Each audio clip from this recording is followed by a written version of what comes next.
ಪರಮೇಶ್ವರ್ ಅವರು ಸ್ವಲ್ಪ ಬೇಜಾರು ಮಾಡ್ಕೊಂಡು ನಿಮಗೆ ಬೇರೆ ಏನು ಇಲ್ವೇನ್ರಿ ಅದು ಬಿಟ್ಬಿಡಿಪ್ಪ ಅಂತ ನಾವು ಬಿಡಲ್ಲ ಸರ್. ಅದು ಇಲ್ಲಿ ಈ ಕಡೆಗೋ ಆ ಕಡೆಗೋ ಏನೋ ಒಂದು ಇತ್ಯರ್ಥ ಆಗಬೇಕು.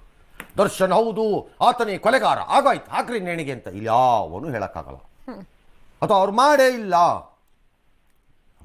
ಪಾಪ ಪರಮ ಇದು ಅದು ಮೋಸ ಅದನ್ನು ನಾವು ಹೇಳ್ತಿಲ್ಲ. ಕಾನೂನು ಏನು ಮಾಡುತ್ತೋ ಅದು ಮಾಡುತ್ತೆ, ಅದನ್ನು ವಿ ವಿಲ್ ಕವರ್ ಇಟ್. ಆಯಿತು. ಆಮೇಲೆ ಎರಡನೇದು ನಿಮ್ಮನ್ನು ಯಾಕೆ ಕೇಳ್ತಾರೆ ಡಾಕ್ಟ್ರೇ? Why I don't understand.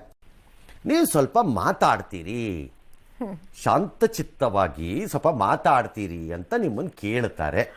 ಅರ್ಥ ಆಯ್ತು ಅನ್ಸುತ್ತೆ. ಅದೇನು ಅದನ್ನು ಯಾಕೆ ನೀವು ಪತ್ರಿಕೆ ಮಾಧ್ಯಮದವರ ಪ್ರೀತಿ ನಿಮ್ಮ ಮೇಲೆ ಇನ್ನೂ ಇದೆ ಅಂತ ಯಾಕೆ ಅನ್ಕೋಬಾರ್ದು?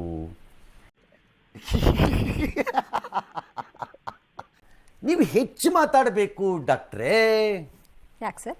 ಹೆಚ್ಚು ಮಾತನಾಡಿ ನಾನೆಂತ ಕಾಠಿಣ್ಯಯುತ ಖಡಕ್ ಹೋಮ್ ಮಿನಿಸ್ಟರ್ ಅಂತ ಜನರು ಮುಂದೆ ನೀವು ತೋರಿಸ್ಬೇಕೀಗ. ತೋರ್ಸೋ ಮೆಸೇಜ್ ಪಾಸ್ ಮಾಡಿ. ಆ ಸಮಯ ನಿಮ್ಮ ಮುಂದಿದೆ, ಎಲ್ಲರಿಗೂ ಸಿಗಲ್ಲ ಈ ಅವಕಾಶ. ಡೈಲಿ ಬಂದು ಇವತ್ತು ನಿಮ್ಮ ಮೂತಿ ತಿವಿತಾರೆ ನಮ್ಮವರು. ಕೆಲವರು ಸಂಬಂಧ ಪಡೆದೇ ಇರೋ ವಿಷಯಕ್ಕೆಲ್ಲ ರಿಯಾಕ್ಟ್ ಮಾಡ್ತಾರೆ. ಹಾಗಾಗಿ ನೀವು ದಯಮಾಡಿ ಹೆಚ್ಚಿಗೆ ಮಾತಾಡಿ.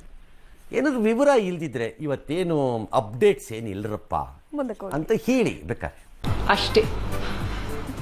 ಯಾಕೆ ಬಿಟ್ಬಿಡ್ರಪ್ಪ ಅದೇ ಕೇಳ್ತೀರಿ ನೀವು ಅಂತೆ. ಅಣ್ಣ ನಮ್ಮನ್ನು ಹೊಡಿಬೇಡಿ ಅಣ್ಣ, ಬಿಟ್ಬಿಡಿ ಅಣ್ಣ. ನಿಮಗೆ ಅದೇ ಮಾಡಲ್ವಾ ನೀವು ಮೂರೊತ್ತುವೆ ಹಂಗೆ. ಇಷ್ಟು ಹೇಳಕ್ ಇಷ್ಟಪಡ್ತೀನಿ. ಓಕೆ ಫ್ರೆಂಡ್, ಬಾಯ್. ಇದು ಮನಸ್ಸಿಗೆ ನಾಲ್ಗೆಗೆ ಮಧ್ಯ ಫಿಲ್ಟರ್ ತೆಗೆದಾಕ್ಬಿಡುತ್ತೆ, ಒಳಗಿರೋದೆಲ್ಲ ಹೊರಗೆ ಬರುತ್ತೆ.